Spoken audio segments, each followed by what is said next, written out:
لقد كان لكم في رسول الله أسوة حسنة दुर्फिशानी ने तेरी कतरों को दरिया कर दिया। दुर्फिशानी ने तेरी कतरों को दरिया कर दिया।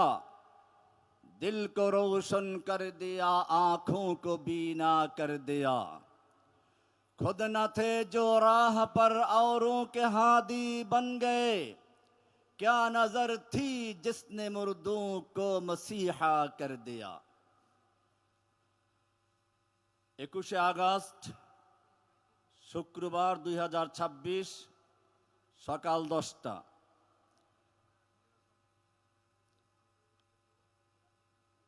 গেন্ডারিয়া ঢাকা ধূপখোলা মাঠে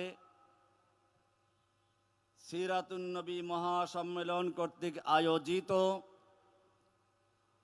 অদ্য এই মহাসম্মেলনের সম্মানিত সভাপতি হাজারাতে উলামায়ে কেরাম, অত্র এলাকার সর্বস্তরের তাওহীদি জনতা, আল্লাহ সুবহানাহু ওয়া তাআলা যখন মানব সৃষ্টি করার ইচ্ছে করলেন, ঘোষণা করলেন ইন্নী জাইলুন ফিল আরদি খলিফা, আমি পৃথিবীতে আমার খলিফা প্রেরণ করতে চাই, পাঠাতে চাই।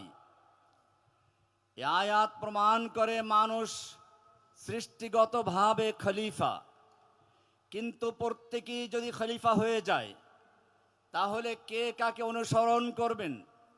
সেজন্য আল্লাহ সুবহানাহু ওয়া তাআলা এই মানব জাতির ভিতর থেকেই কিছু লোক নির্বাচন করেছেন যারা উম্মার নেতৃত্ব দিবে, মানুষের নেতৃত্ব দিবে। কোরআন বলেছে ওয়াজআলনাহুম আইম্মাহ, আমি তাদেরকে ইমাম বানিয়েছি। এই পৃথিবীর ভিতরে যারা রাজনৈতিক এবং ধর্মীয় নেতৃত্ব দিবেন সেই সমস্ত মহান ব্যক্তিদেরকে আল্লাহ সুবহানাহু ওয়া তাআলা নবী এবং রাসূল হিসেবে আখ্যায়িত করেছেন। এই নবী এবং রাসূলদেরকে নিয়ে যারা ভবিষ্যতে নেতৃত্ব দিবেন, সমস্ত নবী রাসূলদেরকে একত্র করে আল্লাহ সুবহানাহু ওয়া তাআলা একটা মহাসম্মেলন করলেন। সেই মহাসম্মেলনের মূল ব্যক্তি, মধ্যমণি হচ্ছেন আজকে যাকে নিয়ে আলোচনা। পৃথিবীর মানুষ এক একজন এক এক দিক থেকে বিখ্যাত হয়েছে, ইতিহাসে নক্ষত্রের মতো উজ্জ্বল হয়ে আছে, কিন্তু তাদের প্রত্যেকের জীবনী লেখা হয়েছে তাদের জন্মের পরে। জন্ম থেকে শুরু হয়ে মৃত্যু পর্যন্ত তাদের ইতিহাস থাকে। আজকে যাকে নিয়ে আমরা আলোচনা করছি তার ইতিহাস শুধু জন্ম দিয়ে নয়, চন্দ্র, সূর্য, গ্রহ, নক্ষত্র, পৃথিবী, আকাশ, মহাকাশ সব কিছু সৃষ্টির আগে সেই মহামানবের ইতিহাস শুরু হয়েছিল। কোরআন ইরশাদ করেছে ওয়াইদ আখাযাল্লাহু মিসাকান নাবিয়্যিনা লামা আতাইতুকুম মিন কিতাবিন ওয়া হিকমাহ। আল্লাহ রাব্বুল আলামিন সমস্ত নবী এবং রাসূলদেরকে একত্র করে তাদের থেকে অঙ্গীকার নিচ্ছেন, শপথ বাক্য পাঠ করাচ্ছেন।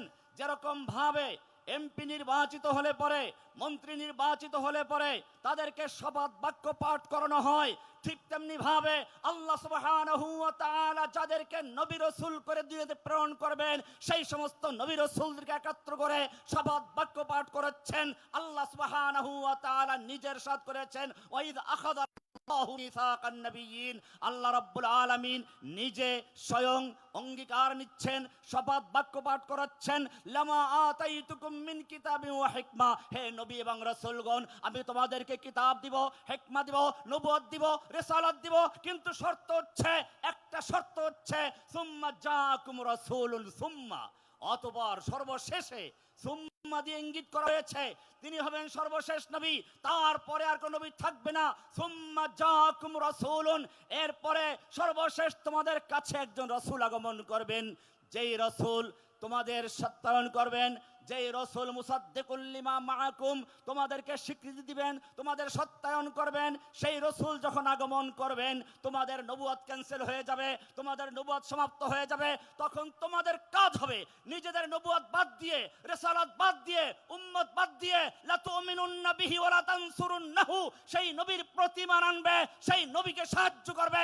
এই অঙ্গীকার করো, এই অঙ্গীকার যদি করতে পারো, এই শপথ করতে পারো, তাহলেই তোমাদের নবুয়ত দেওয়া হবে, রিসালাত দেওয়া হবে, নেতৃত্ব দেওয়া হবে, আর যদি এই শর্ত না মানো তোমাদের কিছুই দেওয়া হবে না। ক্বালা আ'আকরারতুম, আল্লাহ প্রশ্ন করছেন, জিজ্ঞেস করছেন, মেনে নিচ্ছ কি, স্বীকার করছো কি, এই শপথ বাক্য পাঠ করছো কি?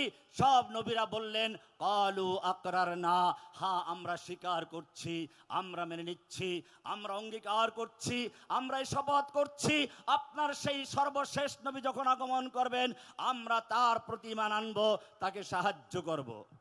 আল্লাহ সুবহানাহু ওয়া তাআলা জানিয়ে দিলেন ক্বালা ফাশহাদু ওয়া আনা মাআকুম মিনাশ শাহিদিন, তোমরাও সাক্ষী থাকো, আমিও তোমাদের সঙ্গে সাক্ষী হয়ে রইলাম। এবারে সেই দুনিয়ার মাহফিল শুরু হবে। মাহফিলের পোস্টারে, একটা বড় বড় মাহফিলে পোস্টার করা হয়, পোস্টারের হেডলাইনে বড় একটা নাম থাকে। আজকের এই সম্মেলনে তার ব্যতিক্রম নয়। হেডলাইনে লেখা আছে প্রধান মেহমান শায়েখ সৈয়দ আজহার করিম ভারত। ঠিক তেমনি ভাবে আল্লাহ সুবহানাহু ওয়া তাআলা যখন নবুয়তের পোস্টার প্রচার করলেন, সেই পোস্টারের হেডলাইনে বড় অক্ষরে যার নাম রেখেছিল মুহাম্মাদুর রাসূলুল্লাহ সাল্লাল্লাহু আলাইহি ওয়াসাল্লাম, এরপরে নিচের দিকে অনেকগুলো নাম ছিল, আদম সফিউল্লাহ, মুসা কালিমুল্লাহ, ইসমাইল জবিহুল্লাহ, নূহ নবিউল্লাহ, মুহাম্মাদুর রাসূলুল্লাহর নামটি আগেই শোভা ছিল। দুনিয়ার মাহফিল শুরু হয়ে গেছে। দুনিয়ার মাহফিল যখন শুরু হয়ে যায় তখন প্রধান হেডলাইনের বক্তা আগে আসে না, বরং নিচের দিক থেকে ছোট ছোট বক্তা আগে আসে। যেমন আজকে আমি আগে এসেছি, এরকম ছোট বক্তারা আগে আসে, এরপরে আস্তে আস্তে পর্যায়ক্রমে বড় বক্তা আসতে থাকেন এবং সকলেই ভূমিকা পেশ করেন। প্রধান মেহমান আসবেন, তিনি প্রধান বক্তব্য দিবেন। এভাবে দুনিয়ার মাহফিল শুরু হয়ে গেছে। আল্লাহ সুবহানাহু ওয়া তাআলা ইব্রাহিম আলাইহিস সালামকে দায়িত্ব দিলেন, আমার প্রধান মেহমান আসবে, প্রধান বক্তা আসবে, মহাবিশ্বের মহানবী আসবেন, সেজন্য মঞ্চ তৈরি করতে হবে। কোথায় তৈরি করবেন? স্বয়ং আল্লাহ সুবহানাহু ওয়া তাআলা তার জন্য মঞ্চের জায়গা নির্ধারণ করেছেন। কোরআন বলছে ওয়াইদ বাওয়ানা লিইব্রাহিম মাকানাল বাইত, বাইত নির্মাণ করার জন্য, প্রধান মেহমানের জন্য, বিশ্ব মঞ্চ তৈরি করার জন্য যে স্থান নির্ধারণ করেছেন, দুনিয়ার কোন বিজ্ঞানী, দুনিয়ার কোন ইঞ্জিনিয়ার নয়, স্বয়ং আল্লাহ সুবহানাহু ওয়া তাআলা মহাবিশ্বের মহানবীর জন্য মঞ্চ তৈরি করেছেন পৃথিবীর মাঝখানে। কোরআন বলছে ইন্না আউয়ালা বাইতিন উদিআ লিন-নাস লাল্লাযী বিবাক্কাতা মুবারাকান ওয়া হুদাল লিল আলামিন। মহাবিশ্বের জন্য হেদায়েতের কেন্দ্র নির্মাণ করার জন্য ইব্রাহিমকে জায়গা নির্ধারণ করে দেওয়া হলো। এবারে ইব্রাহিম আলাইহিস সালাম সেই কাবা নির্মাণ করছেন, বিশ্বমঞ্চ তৈরি করছেন আর দোয়া করছেন, রব্বানা তাকাব্বাল ইয়ারফাউ ইব্রাহিমুল কাওয়াইদ মিনাল বাইতি ওয়া ইসমাঈল রব্বানা তাকাব্বাল মিন্না ইন্নাকা আনতাস সামিউল আলিম। ও রব্বুল আলামিন, আমরা তোমার জন্য ঘর নির্মাণ করলাম, তোমার নবীর জন্য মঞ্চ তৈরি করলাম, কিন্তু তুমি যদি কবুল না করো আমাদের সমস্ত মেহনত বরবাদ হয়ে যাবে, ব্যর্থ হয়ে যাবে। এজন্য প্রথমে দোয়া করছেন রব্বানা তাকাব্বাল মিন্না ইন্নাকা আনতাস সামিউল আলিম। ও আমাদের রব, তুমি মেহেরবানি করে আমাদের পক্ষ থেকে কবুল করো, তুমি তো আমাদের মুখের কথা শুনছো। সামিউন আলিমুন বিমা ফিস সুদূর, আমাদের অন্তরে কি আছে তা তুমি জানো, মেহেরবানি করে কবুল করে নাও। প্রথম দোয়া। আমরাও দোয়া করছি আল্লাহ সুবহানাহু ওয়া তাআলা যেন আজকের এই মাহফিলকেও কবুল করে নেন। 2 নাম্বার দোয়া, মঞ্চ কবুল হলো, মসজিদ কবুল হলো, কিন্তু যারা নির্মাণ করেছে তারা কবুল হয় নাই। এটা দেখা যাচ্ছে দুনিয়ায় অনেক মসজিদ তৈরি করে, টাকা আছে, বাড়ির দরজায় মসজিদ তৈরি করলো, কপাল পোড়া, নিজে নামাজ পড়ে না, সন্তানদেরকে নামাজ শিখায় না। জাতির পিতা ইব্রাহিম আলাইহিস সালাম সেজন্য আবার দোয়া করছেন, রব্বানা ওয়াজআলনা মুসলিমাইন লাকা ওয়া মিন যুররিয়াতিনা উম্মাতাম মুসলিমাতাল লাক। ও রব্বুল আলামিন, আমি এবং আমার পুত্র মিলে তোমার জন্য ঘর তৈরি করেছি, তুমি ঘর কবুল করেছো, কিন্তু আমরা যদি কবুল না হই তাহলে তো কোনো লাভ নেই। ও রব্বুল আলামিন, মেহেরবানি করে ওয়াজআলনা মুসলিমাইন লাকা, আমাদের দুজনকে তোমার আনুগত্যশীল মুসলিম হিসেবে বানিয়ে নাও। আমিন যুররিয়াতিনা উম্মাতাম মুসলিমাতাল লাক, ভবিষ্যৎ প্রজন্ম থেকেও আমাদের থেকে তোমার উম্মত বানিয়ে নাও, তোমার মুসলিমা উম্মা বানিয়ে নাও। এবারে মূল দোয়া, তৃতীয় দোয়া, রব্বুল আলামিন, তোমার জন্য বিশ্বমঞ্চ তৈরি করেছি, তোমার জন্য আমি ঘর তৈরি করছি, তুমি কবুল করেছো ঠিক আছে, আমাদেরকেও কবুল করেছো ঠিক আছে, কিন্তু মসজিদ আছে, যদি ইমাম না থাকে, যোগ্য ইমাম না থাকে, দিন শিখবে কার থেকে? সেজন্য তিনি ঐতিহাসিক দোয়া করলেন, রব্বানা ওয়াবাস ফীহিম রাসূলাম মিনহুম। সরাসরি খলাকতু বিয়াদাইয়া, নিজের হাতে মানুষকে সৃষ্টি করেছেন। শুধু এ পর্যন্তই নয়, আল্লাহ সুবহানাহু ওয়া তাআলা চারটা কসম করে বলেছেন, আমি মানুষকে সবচেয়ে উত্তম আকৃতি দান করেছি। ইরশাদ হচ্ছে, ওয়াতিন ওয়াজাইতুন ওয়াতুরি সিনিন ওয়া হাযাল বালাদিল আমিন। চারটা কসম করে আল্লাহ বলছেন, লাকাদ খলাকনাল ইনসানা ফি আহসানি তাকওয়িম, আমি মানুষকে সর্বোত্তম গঠন দিয়ে তৈরি করেছি। এই মানুষ সম্পর্কে আল্লাহ বলেছেন, সাওয়ারাকুম ফাআহসানা সুওয়ারাকুম, আরো অনেক আয়াত। সুতরাং মনে রাখতে হবে, আল্লাহ সুবহানাহু ওয়া তাআলা তার মহান মেহমানকে, মহাবিশ্বের মহানবীকে অন্য কোন মাখলুক থেকে যাতে না পাঠাতে পারেন, সেজন্য ইব্রাহিম আলাইহিস সালাম দোয়া করছেন, রব্বানা ওয়াবআস ফীহিম রাসূলাম মিনহুম ওয়া রাব্বুল আলামিন, তুমি আমার সন্তানদের মধ্যে একজন রসুল পাঠাও, মিনহুম, তাদের থেকেই, কোন জিন রসুল নয়, ফেরেশতা রসুল নয়, অন্য কোন মাখলুক নয়, সরাসরি আমার সন্তানদের ভিতর থেকে রসুল পাঠাও, ইয়াতলু আলাইহিম আয়াতিক, যে রাসূল আমার সন্তানদেরকে তোমার আয়াত তেলাওয়াত করে শোনাবেন, এই আয়াত তেলাওয়াত করে করে তোমার বাইতুল্লাহকে আবাদ করবেন, ওয়ায়ুআল্লিমুহুমুল কিতাবা ওয়াল হিকমা, কিতাব ও হিকমার তালিম দিবেন, ওয়ায়ুযাক্কিহিম, এবং তাদের আত্মশুদ্ধি করবেন। ইব্রাহিম আলাইহিস সালাম দোয়া করেছেন, দোয়া কবুল হয়েছে, কিন্তু এখানে খেয়াল রাখবেন, ওয়ায়ুযাক্কিহিম শেষে, অথচ তাজকিয়া মানে আত্মশুদ্ধি হয় আগে। আপনি যদি কোনো পুরাতন দেয়ালে রং করতে চান, তাহলে সর্বপ্রথম সেই পুরান দেয়ালের পুরাতন রং ঘষে মেজে ধুয়ে মুছে পরিষ্কার করে তারপর নতুন রং করতে হয়। ঠিক তেমনি ভাবে আল্লাহ সুবহানাহু ওয়া তাআলা যিনাকে রাসূল পাঠাবেন, মানুষের কলবের ভিতরে যত খাজা বাবা, গাজা বাবা, ল্যাংটা বাবা, দরগাওয়ালা, দুর্গাওয়ালা, নেতা নেত্রী, জনক ঘোষক সব কিছু ধুয়ে মুছে পরিষ্কার করে এরপরে তাওহীদের রঙে রঙিন করবেন। সেজন্য ইব্রাহিম আলাইহিস সালামের দোয়াকে আল্লাহ সংশোধন করে দিলেন। সূরা জুমার 2 নম্বর আয়াত নাযিল হয়ে গেছে, হুয়াল্লাযী বাআসা ফিল উম্মিয়িনা রাসূলাম মিনহুম ইয়াতলু আলাইহিম আয়াতিহি ওয়া ইউযাক্কিহিম ওয়া ইউআল্লিমুহুমুল কিতাবা ওয়াল হিকমা। আল্লাহ দোয়া কবুল করেছেন। এখানে তেলাওয়াতে আয়াতের পরই বলা হয়েছে ওয়া ইউযাক্কিহিম, তাদের আত্মাকে পরিশুদ্ধ করবেন, পরিষ্কার করবেন, পরিচ্ছন্ন করবেন। যেরকম ভাবে রেত দিয়ে ঘষে ঘষে ময়লা পরিষ্কার করা হয়, ঠিক তেমনি ভাবে কোরআনের আয়াতের রেত দিয়ে ইয়াতলু আলাইহিম আয়াতিহি ওয়া ইউযাক্কিহিম, কোরআনের আয়াত তেলাওয়াত করে করে কোরআনের আয়াতের রেত দিয়ে ঘষে মেজে অন্তরকে মুক্ত করে, পরিচ্ছন্ন করে, দেবদেবী মুক্ত করে, মূর্তি মুক্ত করে, খাজা বাবা মুক্ত করে, গাজা বাবা মুক্ত করে, ল্যাংটা বাবা মুক্ত করে, দরগাওয়ালা মুক্ত করে, দুর্গাওয়ালা মুক্তি করে, জনক মুক্তি করে, ঘোষক মুক্তি করে, পরিষ্কার করে দিবেন ইউযাক্কিহিম। এরপরে নতুন কালার করবেন, ওয়ায়ুআল্লিমুহুমুল কিতাবা ওয়াল হিকমা, কিতাব ও হিকমার তালিম দিবেন। ইব্রাহিম আলাইহিস সালাম দোয়া কবুল হয়ে গেল। এবারে রাসূল আগমন করবেন, একজন রাসূল নেতৃত্ব দিচ্ছেন।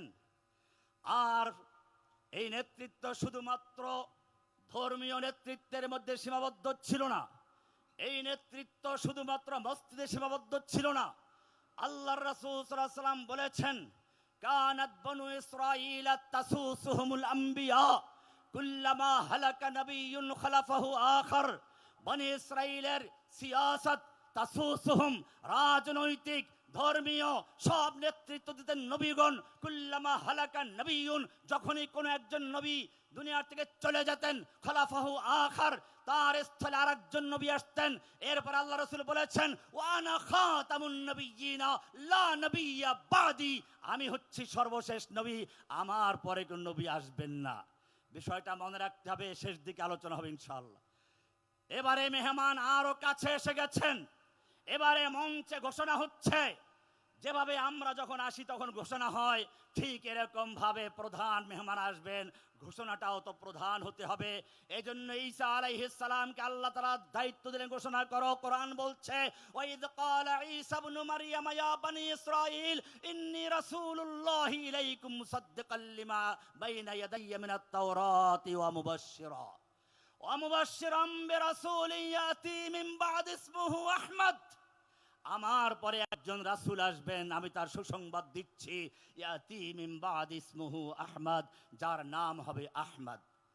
আমার ভাইয়েরা, আহমদ শব্দটি আল্লাহর নবীর নাম আসমানে, মুহাম্মদ হচ্ছে জমিনে। আহমদ মানে হচ্ছে সর্বাধিক প্রশংসাকারী। তার মানে আল্লাহ সুবহানাহু ওয়া তাআলাকে যারাই প্রশংসা করে, ইলাইহি ইয়াসআদুল কালিমুত তাইয়্যিবু, আল্লাহর প্রশংসা আল্লাহর দরবারে পৌঁছে যায়। আল্লাহর দরবারে যত প্রশংসা পৌঁছে, ফেরেশতারা তারিফ করে, ইনসান তারিফ করে, জিনেরা করে, আসমান জমিন চন্দ্র সূর্য গ্রহ নক্ষত্র সাগর মহাসাগর আল্লাহর তাসবিহ করে। ওয়া ইম মিন শাইইন ইল্লা ইউসাব্বিহু বিহামদিহি ওয়ালাকিন লা তাফকাহুনা তাসবিহাহুম, সবাই তাসবিহ করে, আমরা হয়তো বুঝি না। এই সমস্ত তাসবিহের মধ্যে, সমস্ত হামদের মধ্যে সবচেয়ে বেশি যিনি হামদ করেন তার নাম হচ্ছে আহমদ। আমাদের নবী মুহাম্মদ সাল্লাল্লাহু আলাইহি ওয়াসাল্লাম আল্লাহর সবচেয়ে বেশি হামদকারী। অপরদিকে দুনিয়াতে মুহাম্মদ, মুহাম্মদ মানে হচ্ছে প্রশংসিত। তার মানে হচ্ছে দুনিয়াতে যত লোকের প্রশংসা হোক না কেন, ডাক্তার, ইঞ্জিনিয়ার, ঐতিহাসিক, বিজ্ঞানী, যারই প্রশংসা করা হোক, দুনিয়াতে অনেক মানুষ প্রশংসিত হয়েছে আর হবে, কিন্তু কিয়ামত পর্যন্ত যত মানুষের প্রশংসা দুনিয়াতে হবে, তার মধ্যে সবচেয়ে বেশি যার প্রশংসিত হবে তিনি হচ্ছেন মুহাম্মদ। আহমদ এবং মুহাম্মদ দুটো নাম লিখতে গিয়ে আরবি দুই রকম অক্ষর রয়েছে। কিছু অক্ষর আছে যাতে নোক্তা আছে, কিছু অক্ষর আছে নোক্তা নেই। আপনি লক্ষ্য করলে দেখবেন আমাদের প্রিয় নবীর নাম লিখতে গিয়ে আহমদ এবং মুহাম্মদ দুইটা নামের মধ্যে কোনো নোক্তা নেই। আল্লাহ সুবহানাহু ওয়া তাআলার নিজের নাম আল্লাহ, আল্লাহ শব্দ লিখতে গিয়ে যেমন কোনো নুক্তা নেই, আহমদ এবং মুহাম্মদ লিখতে গিয়ে কোনো নুক্তা নেই। প্রমাণ করেছে যত নাস্তিক বুলগার মুরতাদ রয়েছে, যতই নবীর চরিত্র নিয়ে কালিমা নিবন করতে চাও, আমার নবীর নামের মধ্যে যেমন নুক্তা নেই, নবীর চরিত্রের মধ্যে কোনো নুক্তা নেই।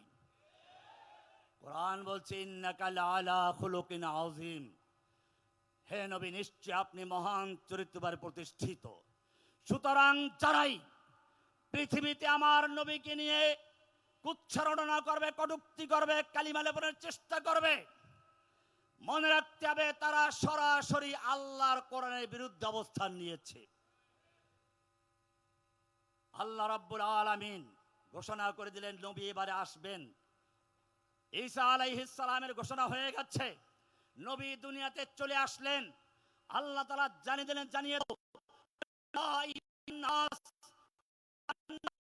ইন্নী রাসূলুল্লাহি ইলাইকুম জামিআ, ওহে বিশ্ববাসী, আমি তোমাদের দায়িত্ব ছিল, ইয়া আইয়ুহার রাসূল বাল্লিগ মা উনজিলা ইলাইকা মির রাব্বিক, হে রাসূল আপনার রবের পক্ষ থেকে আপনার প্রতি যা নাজিল হয়েছে আপনি পৌঁছে দিন। ও আমার সাহাবীরা বলো, আল্লাহর দেওয়া দায়িত্ব আমি কি পৌঁছেছি? আলাহাল বাল্লাগতু, আলাহাল বাল্লাগতু, আলাহাল বাল্লাগতু, আমি কি পৌঁছেছি? আমি কি পৌঁছেছি না কিছু গোপন করেছি? 90,000 কালাম, 60,000 বাতেন, 30,000 জাহের, এমন কোন গোপন করেছি কি? সাহাবায়ে কেরাম বলেছেন, হ্যাঁ আপনি গোপন করেছেন না। আল্লাহর নবীর সাহাবীরা কি বলেছেন ভালো করে শুনুন, কান খুলে শুনুন, আমি আমার দায়িত্ব ঠিক মতো পৌঁছিয়েছি। এই মুহূর্তে আল্লাহ সুবহানাহু ওয়া তাআলা এই মজলিসটাকে এত পছন্দ করলেন, জিবরাইলকে বলেন, যাও জিবরাইল এই মজলিসের উপরে সিলমোহর করে দাও, এই মজলিসকে সিলগা করে দাও। আয়াত হয়ে গেছে, আল ইয়াউমা আকমালতু লাকুম দীনাকুম ওয়া আতমামতু আলাইকুম নি'মাতি ওয়া রাদিতু লাকুমুল ইসলাম আদ-দীনা, আল ইয়াউমা আকমালতু লাকুম দীনাকুম, আজকে আমি তোমাদের জন্য তোমাদের দ্বীনকে মুকাম্মাল করে দিয়েছি, আকমালতু সমাপ্ত করেছি। ভালো করে লক্ষ্য করুন, একটা বিল্ডিং নির্মাণ হচ্ছিল যুগ যুগ ধরে, একটা মাত্র ইটের জায়গা খালি ছিল, যেই কোনো দর্শক দেখলে মুগ্ধ হয়, কিন্তু একটা ইটের জায়গায় এসে তার নজর আটকে যায়, রাসূল বলছেন নবুয়তের ইমারত নির্মাণ হচ্ছিল, একটা ইটের জায়গা খালি ছিল, আনা তিলকাল লাবিনা, সেই শূন্য